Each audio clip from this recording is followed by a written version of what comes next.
इस क्लास में हम बहुपद पॉलिनोमियल्स के बारे में चर्चा करेंगे। बहुपद क्या होता है, बहुपद कितने प्रकार का होता है, बहुपद की घात क्या होती है और कुछ प्रश्नों को हल करेंगे। सर्वप्रथम इसकी परिभाषा मतलब बहुपद क्या होता है हम समझेंगे। चर x में व्यंजक an x power n plus an minus 1 x power n minus 1 plus dot dot a2 x power 2 plus a1 x power 1 plus a0 x power 0 मतलब घात के घटते हुए क्रम में ये लिखा गया है। एक व्यंजक है यह एक व्यंजक है जिसे हम बहुपद कहते हैं। इस तरह के व्यंजक को हम बहुपद कहते हैं। घात के घटते हुए क्रम में या बढ़ते हुए क्रम में, दोनों क्रम में लिख सकते हैं। इसको ऐसा भी लिख सकते हैं a0 x power 0 plus a1 x power 1 plus इस तरह से an minus 1 x power n minus 1 plus an x power n। इसको चाहे इस क्रम में घात के बढ़ते हुए क्रम में लिखें, चाहे घात के घटते हुए क्रम में लिखें, दोनों बहुपद है। तो इस तरह के व्यंजक को हम बहुपद कहते हैं। अब इसमें n क्या है, a1 a2 a3 ये सब क्या है देखते हैं। जहां n एक ऋणेतर पूर्णांक है, ऋणेतर पूर्णांक है और a0 a1 a2 इस तरह से an अचर संख्याएं हैं, अचर संख्याएं हैं।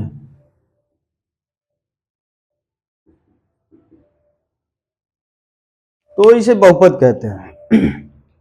अब ऋणेतर पूर्णांक क्या होता है, आप जानते हैं कि पूर्णांक जो है निगेटिव भी होता है, जैसे ऋण 3 ऋण 2 ऋण 1 0 धन 1 2 3 इस तरह से इधर इन्फिनिटिव तक और इधर भी इन्फिनिटिव तक, इसे हम पूर्णांक कहते हैं। लेकिन बहुपद में क्या होता है, n जो है एक ऋणेतर पूर्णांक है। ऋणेतर माने ऋण के इतर, ऋण के अलावा, मतलब इसमें से सभी ऋणेतर पूर्णांक हटा दिए जाएंगे। केवल n का मान 0 ले सकते हैं, 1 2 3 4 5 6 7 इस तरह से कुछ भी ले सकते हैं, लेकिन ऋणात्मक नहीं लेना है। और n का मान भिन्नात्मक भी नहीं होना चाहिए, जैसे 1/2 3/4 5/10 इस तरह से n का मान भिन्नात्मक भी नहीं होना चाहिए और ऋणात्मक भी नहीं होना चाहिए। तो इस व्यंजक को हम बहुपद कहते हैं। बहुपद के प्रकार, बहुपद के प्रकार, बहुपद दो तरह से इसके प्रकार होते हैं। जैसे पदों के आधार पर बहुपद के प्रकार और घातों के आधार पर बहुपद के प्रकार। जैसे x+1 यह जो है द्विपदीय बहुपद है, द्विपदीय बहुपद। और इसको जो है हम एक घातीय कह सकते हैं, एक घातीय बहुपद, लिनियर। मतलब ये इस बहुपद की घात 1 है और यह जो है द्विपदीय है, इसमें 1 2 दो पद हैं और एक घाती है। 2x square plus 5x plus 7 ये द्विघाती बहुपद है और 3 पदी है, त्रिपदी। 1 2 3 इसमें 3 पद हैं, इसे त्रिपदीय बहुपद कहेंगे और द्विघातीय कहेंगे, द्विघातीय बहुपद। और उदाहरण लेते हैं, जैसे 6x³ plus 9x² plus 3x plus 10।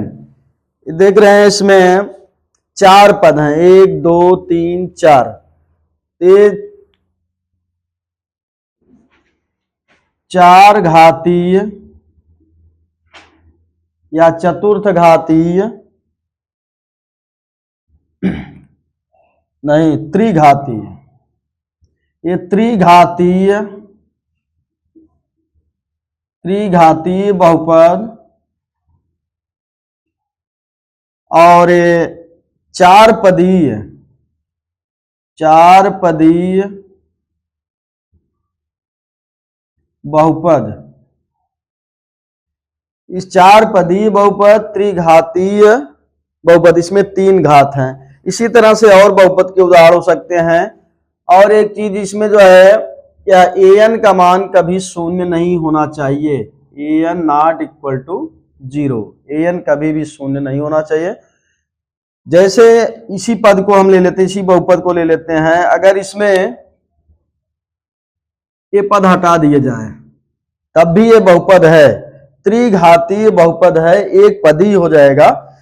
ये बहुपद अब तक 4 पदी था, लेकिन अब एक पदी है और त्रिघातीय है, एक पदीय बहुपद त्रिघातीय बहुपद हो गया। अभी इसमें जो इसको हटा दिया जाए, ये द्विघातीय बहुपद और एक पदी बहुपद हो जाएगा। इस तरह से बहुपद के प्रकार 2 तरह से, पहले घात के आधार पर और पदों के आधार पर बहुपद जो है होते हैं। और इसमें एक तरह का प्रश्न पूछा जाता है, यह बहुपद है कि नहीं है। बहुपद का उदाहरण दे दिया जाएगा और पूछा जाएगा ये बहुपद है कि नहीं है। जैसे देखिए, √y प्लस 2x² प्लस 4, ये एक बहुपद है कि नहीं, या व्यंजक एक बहुपद है कि नहीं है। कहा जाएगा ये बहुपद नहीं है, क्योंकि इसमें 2 चर हैं, x है y है। तो 2 चर या 3 चर की बात नहीं है, इसमें किसी चर की घात जो है वो भिन्नात्मक नहीं होनी चाहिए। जैसे अगर ये घात जो है √ नहीं होता तो बहुपद होता। अभी ये बहुपद है, या एक बहुपद कहा जाएगा क्योंकि इसमें घात जो है ऋणात्मक और भिन्नात्मक नहीं है, पूर्णांक है। इसकी घात 1 है, इसकी घात 2 है, यहां घात 0 है। लेकिन यह जो है बहुपद नहीं है, क्योंकि इसमें y की घात भिन्नात्मक है। अलग तरह से, जैसे 5y³ plus 4y³ plus 9x, यह बहुपद है कि नहीं है। यह एक बहुपद नहीं है, क्योंकि इसमें y की घात यहां पर ऋण 3 है, ये ऋणात्मक है।